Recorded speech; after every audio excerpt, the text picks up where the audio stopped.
Ketika iblis membakar semua harta Nabi Ayub alaihissalam, Nabi Ayub saat itu sedang sholat, dan iblis datang kepada Nabi Ayub sambil membisikkan di telinganya, "Wahai Ayub, hartamu telah dibakar oleh Tuhanmu." Tetapi jawaban dari Nabi Ayub membuat iblis kesal.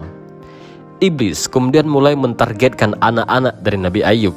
Iblis berpikir, mungkin bagi Ayub harta yang paling dia sayangi adalah anak-anaknya. Iblis pun mendatangi anak-anak Nabi Ayub, yang saat itu anak-anak Nabi Ayub sedang berada di rumah anak tertuanya. Saat itu iblis datang dan merobohkan rumah itu hingga semua anak-anak Nabi Ayub mati. Assalamualaikum warahmatullahi wabarakatuh. Dan di video ini kita akan membahas tentang bagaimana cara iblis membunuh seluruh anak Nabi Ayub alaihissalam. Dan untuk itu nonton video ini sampai selesai. Nabi Ayub alaihissalam diperkirakan hidup pada tahun 1420 sampai 1540 sebelum Masehi.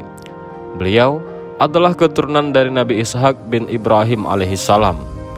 Nabi Ayub ini Allah utus kepada kaum Bani Israel. Tepatnya beliau diutus di sebuah negeri yang bernama Hauran dan Tis yang masih berada dalam wilayah negeri Syam. Pendapat lain mengatakan kalau Nabi Ayub ini diutus di sebuah desa yang bernama Al-Jura yang sekarang masuk bahagian Askelon, sebuah kota di pesisir Laut Tengah dan di utara jalur Gaza. Nabi Ayub ini dikaruniai oleh Allah harta yang begitu banyak seperti Nabi Sulaiman alaihissalam. Bahkan ada riwayat yang mengatakan Nabi Ayub adalah nabi terkaya kedua setelah Nabi Sulaiman alaihissalam. Nabi Ayub diberikan paket lengkap sama Allah Subhanahu wa Ta'ala.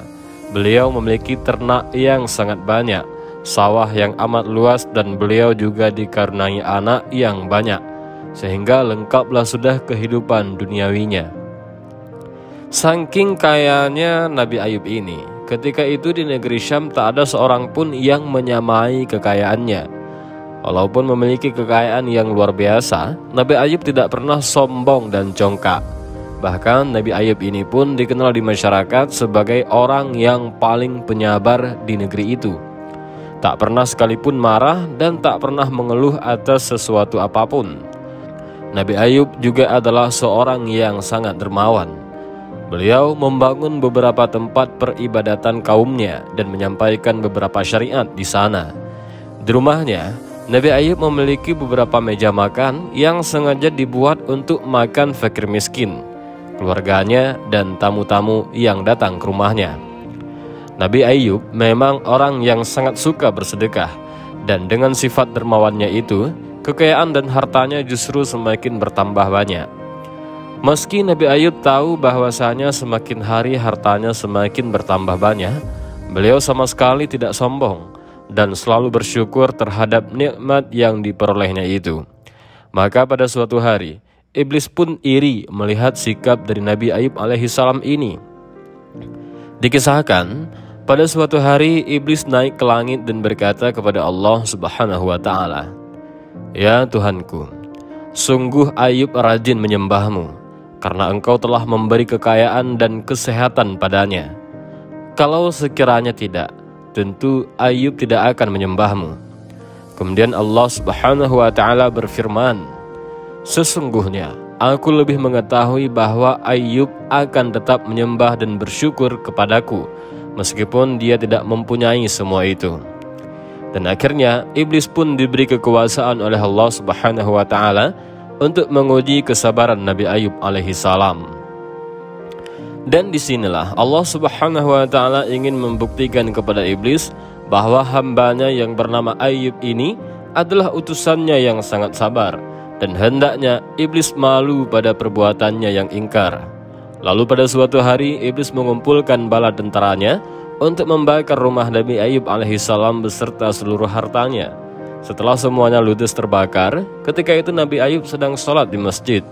Iblis lalu berkata, "Hai Ayub, apakah engkau tetap mau menyembah Tuhanmu, sedangkan engkau saat ini dalam bahaya? Sesungguhnya Tuhanmu telah membakar dan memusnahkan seluruh harta kekayaanmu. Semuanya habis menjadi abu, dan engkau sekarang menjadi miskin." Saat itu Nabi Ayub tidak menjawab. Beliau tetap melanjutkan sholatnya. Setelah selesai sholat, Nabi Ayub berkata, "Alhamdulillah, Allah telah memberiku rezeki dan kini telah mengambilnya kembali." Lalu Nabi Ayub pun berdiri dan melaksanakan sholat lagi. Ketika itu, iblis sangat kesal melihat reaksi Nabi Ayub. Dia merasa gagal untuk menggoda Ayub dari sisi harta benda. Ternyata tidak semudah itu untuk menggoda Nabi Ayub alaihissalam. Iblis pun mulai mencari cara lain untuk menggoyahkan iman dari Nabi Ayub alaihissalam ini. Iblis mulai mentargetkan anak-anak dari Nabi Ayub. Iblis berpikir, mungkin bagi Ayub, harta yang paling dia sayangi adalah anak-anaknya. Iblis pun mendatangi anak-anak Nabi Ayub, yang saat itu anak-anak Nabi Ayub sedang berada di rumah anak tertuanya. Saat itu, iblis datang dan merobohkan rumah itu hingga semua anak-anak Nabi Ayub mati. Lalu iblis cepat-cepat pergi menemui Nabi Ayub yang sedang sholat. Iblis berkata, "Hai Ayub, lihatlah, Tuhanmu telah merobohkan rumah anak-anakmu hingga semua anak-anakmu mati. Apakah engkau masih tetap menyembahnya?" Selesai sholat, Nabi Ayub berkata, "Hai iblis terkutuk, Allah yang telah memberiku itu semua, lalu Allah pula yang mengambilnya dariku. Semua harta dan anak adalah ujian bagi manusia. Sekarang Allah telah mengambilnya dariku, sehingga aku bisa bersabar dan tenang untuk beribadah kepadanya." Bagi orang awam, hal ini mungkin pukulan batin yang amat berat. Namun bagi Nabi Ayub, itu semua hanyalah cobaan. Dan untuk itulah dia tidak pernah meratapi kematian anak-anaknya. Nabi Ayub menganggap semua yang ada di muka bumi ini nantinya juga akan musnah sesuai dengan waktu yang telah Allah tetapkan. Karena iblis belum puas dengan godaannya itu, maka dia meminta kepada Allah Subhanahu wa Ta'ala agar memberi cobaan berupa penyakit yang menimpa Nabi Ayub alaihissalam. Waktu itu Allah menurunkan penyakit berupa penyakit kulit, seperti penyakit kudis, dan itu termasuk salah satu penyakit yang berbahaya waktu itu. Menurut sebuah riwayat dari Ibnu Katsir, Nabi Ayub ditimpakan penyakit di sekujur tubuhnya. Hanya akal dan pikirannya saja yang masih waras. Pendapat lain mengatakan, Nabi Ayub menderita penyakit dari ujung kepala sampai ujung kakinya. Hanya tinggal jantung dan mulutnya saja yang masih normal. Dari semua pendapat itu, wallahu a'lam mana yang benar. Yang pasti ketika itu Nabi Ayub menderita penyakit yang membuat sekujur tubuhnya tak sanggup melakukan apapun. Dan hasilnya saat itu teman-temannya Nabi Ayub bukannya menolong, malahan mereka semua menjauhi Nabi Ayub karena mereka menganggap Nabi Ayub kena tuah dari Tuhan-Tuhannya. Meskipun semua sahabatnya tak ada yang datang untuk membantu dan menjenguknya. Dan bahkan saat itu Ayub mendengar ocehan-ocehan mereka tentang dirinya. Tetapi itu semua tidak membuat Nabi Ayub sakit hati. Nabi Ayub alaihissalam bahkan semakin takwa kepada Allah Subhanahu wa Ta'ala. Dan beliau yakin suatu hari nanti penyakitnya ini pasti akan terobati. Dan beliau juga yakin bahwa semua itu adalah ujian dari Allah Subhanahu wa Ta'ala, karena Allah sayang padanya. Di sisi lain, iblis mengira Nabi Ayub tidak akan beribadah dengan kondisinya yang seperti itu. Namun, di luar dari dugaannya, ternyata Nabi Ayub tetap bisa beribadah kepada Allah Subhanahu wa Ta'ala meskipun dengan cara atau gerakan sebisanya. Iblis makin marah. Semua cara telah dia lakukan, mulai dari menghilangkan hartanya, kemudian menghilangkan semua anak-anaknya, sekarang menghilangkan kesehatannya. Tapi semua itu tidak membuat Ayub jauh dari Allah Subhanahu wa Ta'ala.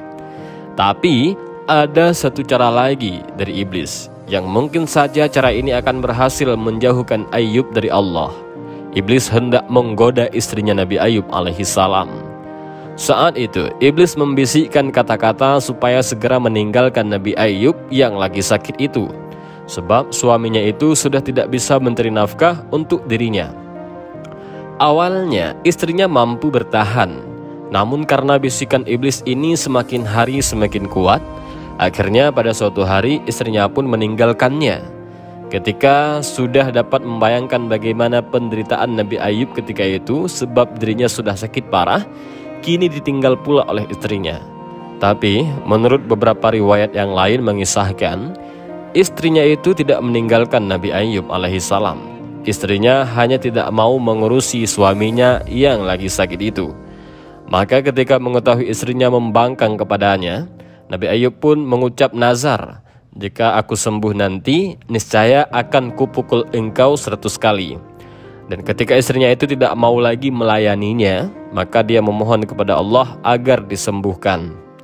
Tapi di riwayat kisah yang lain menyebutkan, ketika Nabi Ayub sakit keras dan tidak punya rumah, dia dan istrinya pergi ke suatu tempat yang terpencil di pinggir suatu wilayah. Di tempat itu tidak ada seorang pun yang prihatin kepada kondisinya. Hanya istrinya sajalah yang masih setia menemaninya ketika semua orang meninggalkan Nabi Ayub alaihissalam.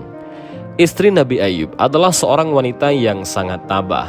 Segala perhatian dan kesetiaannya itu tercurah untuk merawat suaminya yang sakit itu. Setelah berjalan begitu lama, terlintaslah rasa putus asa dari istrinya Nabi Ayub ini. Ketika itu, istrinya membujuk Nabi Ayub untuk memohon kesembuhan kepada Allah Subhanahu wa Ta'ala. Istrinya berkata, "Kanda adalah seorang nabi yang mulia di sisi Allah. Bila seandainya Kanda berdoa kepada Allah untuk minta disembuhkan, niscaya Allah akan mengabulkannya." Nabi Ayub menjawab, "Wahai istriku, berapa lama kita mengalami kesenangan?" Istrinya menjawab, "Sudah 70 tahun kita merasakan hidup serba kecukupan."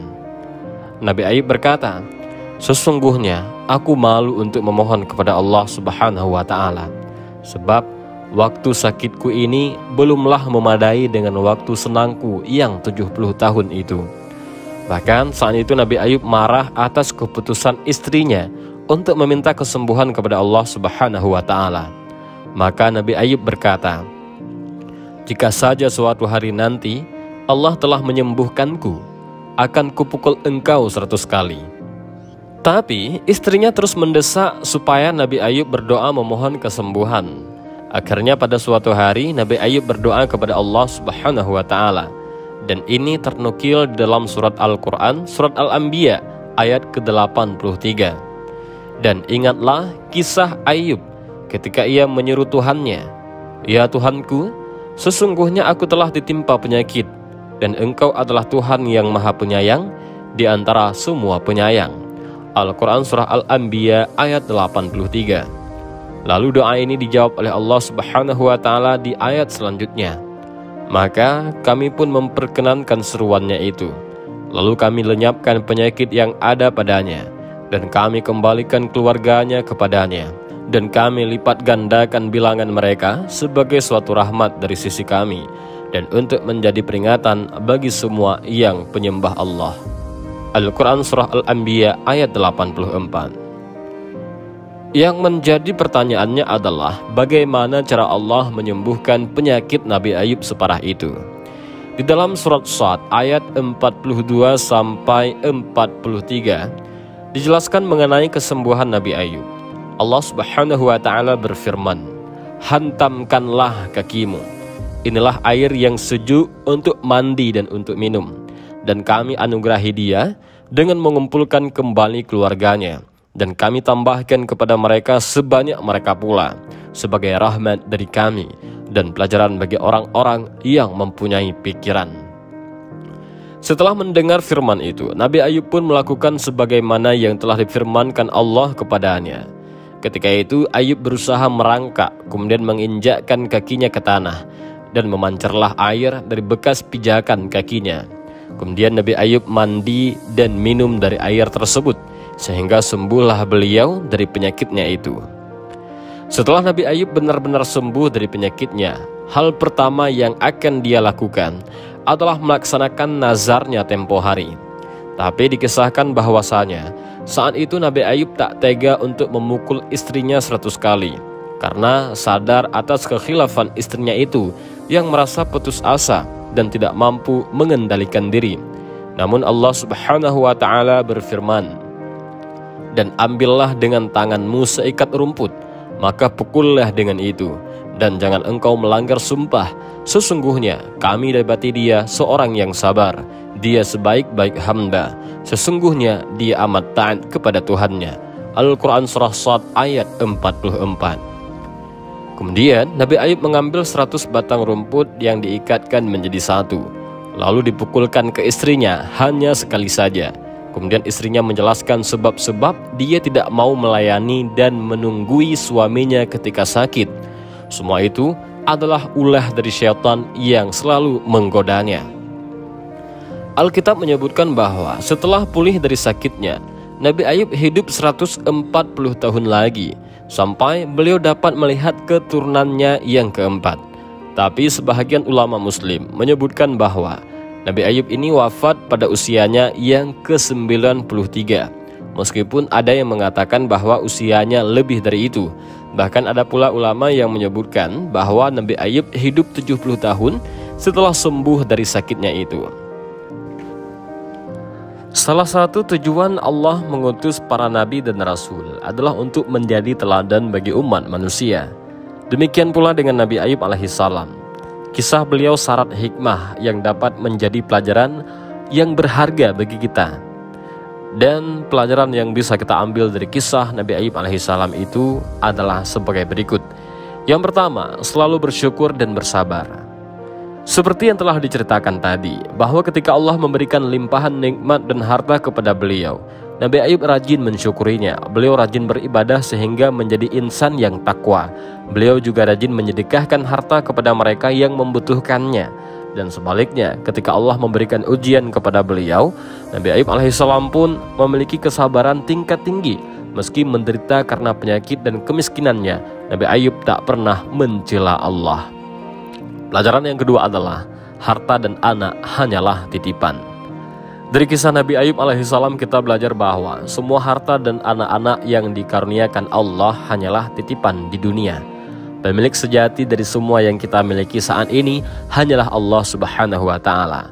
Sewaktu-waktu Dia bisa mengambilnya kembali. Karena itu, kita hendaklah selalu rendah hati. Pelajaran ketiga adalah berprasangka baik kepada Allah.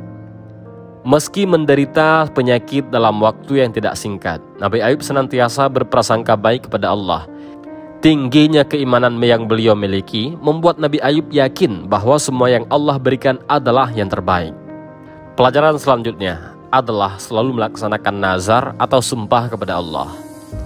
Seperti yang dikisahkan dalam surat Shad tentang solusi yang mudah bagi Nabi Ayub untuk melaksanakan nazar memukul istrinya. Melalui ayat tersebut Allah memberitahukan kepada kita bahwa seperti apapun kondisinya, nazar tetaplah harus dilaksanakan. Dan pelajaran selanjutnya adalah Allah akan memberikan balasan hadiah atas semua kesabaran. Seperti kisah Nabi Ayub tadi, setelah mendapatkan bukti kesabaran beliau, Allah pun menggantikan penderitaannya dengan nikmat yang berlimpah. Kesehatan, harta, dan anak-anak Nabi Ayub dikembalikan lagi dengan berlipat ganda. Dan demikianlah kisah Nabi Ayub alaihissalam. Semoga kita semua mampu mengambil hikmah dari kisah beliau, para nabi dan rasul, serta orang-orang saleh di masa lampau. Dan dengan demikian, kita bisa menjadi sebaik-baik manusia seperti mereka. Demikian, Wallahu a'lam bishawab. Assalamualaikum warahmatullahi wabarakatuh.